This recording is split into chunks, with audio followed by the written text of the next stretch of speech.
On the Philippine Star via Life, former Superman actor Dean Cain is joining ICE, says U.S. has a, quote, broken immigration system.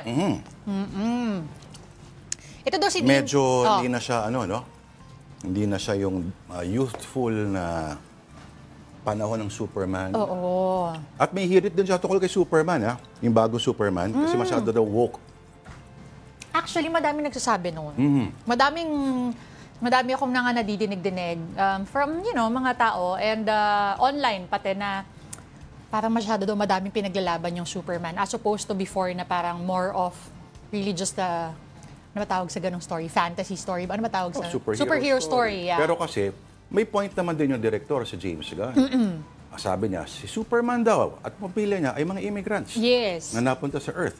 Tapos binago daw yung parang supposedly tagline kasi sa cartoons ng Superman nun, in defense of truth, justice, and the American way.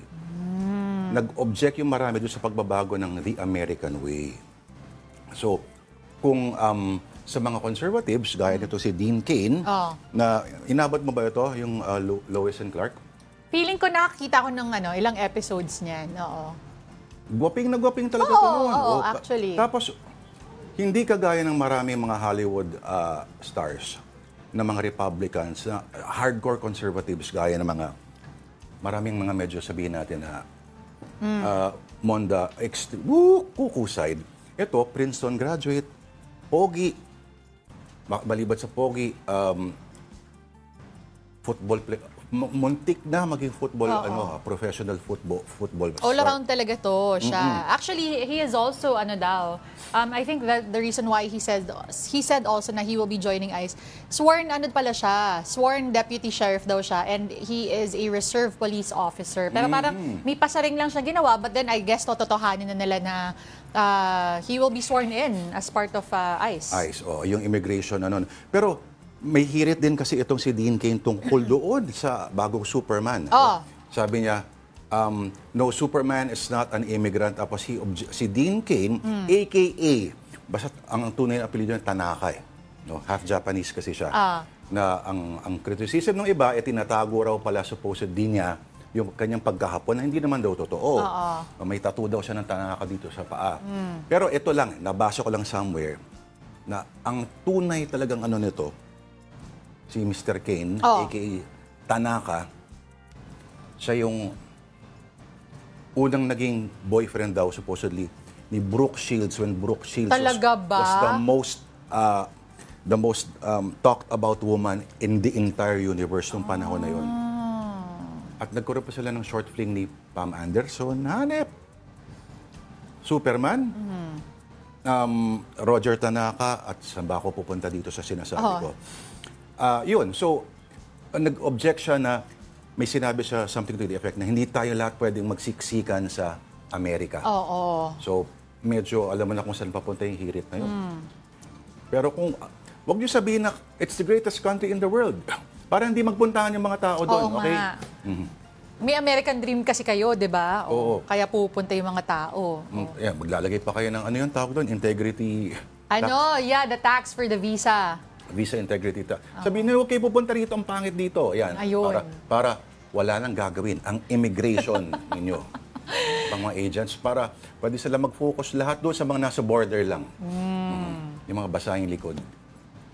Okay. Sige, abangan natin kung he will really get sworn in as honorary ICE agent. Okay, now on CNN.com, one headline reads, sports betting is legal and growing more popular. Harassment of athletes by angry gamblers is rising too. Alam mo, hindi na bagong balita to, but it is concerning. Oo, kasi, meron tayong mga nadidinig, syempre, yung mga gamblers, yung mga tumataya, talagang malalaki yung galit, even giving threats out sa mga, kahit dito, sa Pilipinas, madaming nakakakuha ng death threats. Wait, may magkaugnay ba ang usapin ng online betting at yung mga harassment sa athletes? Well, in this particular case kasi, dahil nga legal yung betting, ang nangyayari is that itong mga tumataya, yung mga gamblers, they intentionally harass yung mga athletes. Sisirain yung laro nila, they make them scared. Ito yun meron dito na biglang itong isang athlete na to, an Olympian actually, si Gabby Thomas, parang kinakwento niya na she was just taking pictures, signing autograph with some kids, tas may lumapit sa kanya na pinagsisigawan siya and told her that she's going down. Something to that. Di ba pag may mga nag-free throw naman kung ano nang abuse ang sinisigaw sa mga athletes, di ba? Ito ata siguro mas mas malapitan siguro. Oo. Kasi yun nga, di ba? Wala supposedly na umaangal doon sa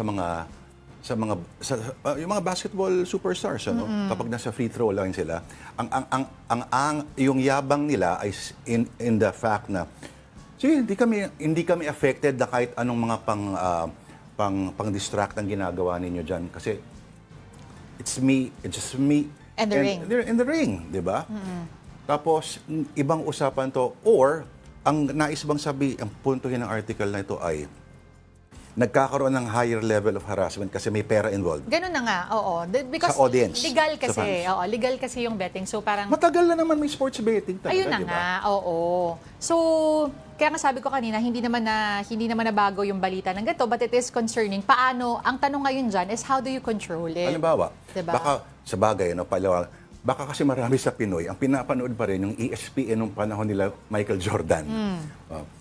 Pag tinetape mo yon, baka yung mga ads doon iba pa at pinapanood nila sa YouTube at nakasama yung mga... Ngayon, pag manood ka ng ESPN sa States, siguro, I think 60-70% ng mga ads, sports betting.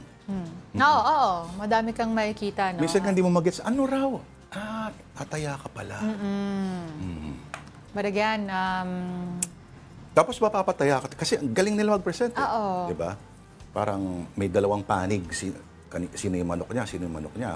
Pero may dahilan din kung bakit. May ibang bansa, yung ganito mga aktibidades ay naitulak palabas.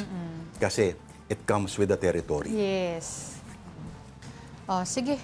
Yung mga bettors, basta tignan na lang natin how the athletes will be protected and at the same time, sana yung mga gamblers hindi rin na mag-resort to harassment. Oo. Sa mga boxing, di ba? Yung mga laban ni Pacquiao, lagi may dyan. Anyway, kaso, kung ikaw ay, sabihin natin, ano bang tamang term para sa mangmang sa teknolohiya? Ano ba yun? Mas politically correct term. Hindi, Luddite, masyadong Newbie na lang, or whatever. Ano ba? O sabihin natin, mga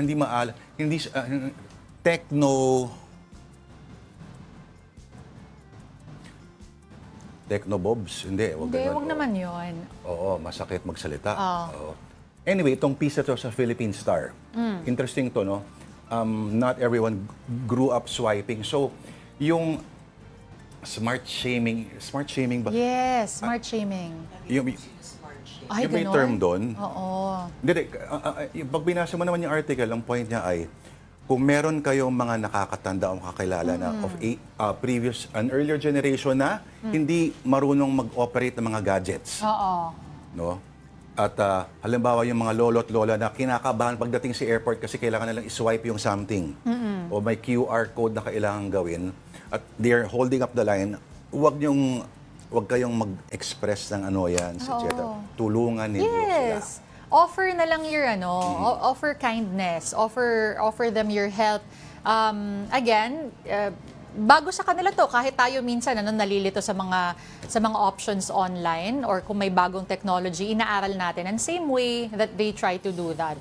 Pero kung magkakaroon ng smart shaming na tinatawag nga, lalo siguro silang matatakot at lalo na lang hindi matututunan yung technology. Halimbawa, marami ng fast foods ngayon, fast food outlets na wala nang tao sa counter, kundi parang may pinipress ka na lang yung na parang touchscreen. Yung touchscreen. Yes, oo. Hindi po lahat ay nakakaintindi na gumamit ng gano'n. Maraming, para sa kanila, sa mga tulad natin, sa mga kaedad ni Denise Tan, halimbawa, no? Magkaiba kami na edad.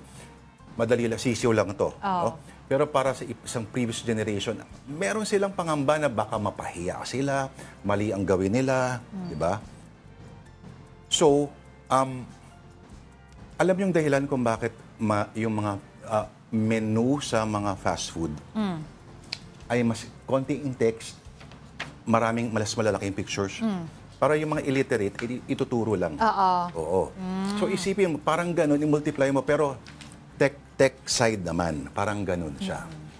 Huwag kayong magalala, balang araw, ang mga anak din ninyo ay pag nakahawak ng magazine, magtataka sila kung bakit swipe sila ng swipe, hindi lumilipat Hindi gumagalaw. yung pagina. Okay. At hindi ka rin in-smart sim ng mga lolo't lola mo, nung bata ka pa, naglalakad ka na walang salawal. Di ba? Napunta tayo doon. Oo. Okay.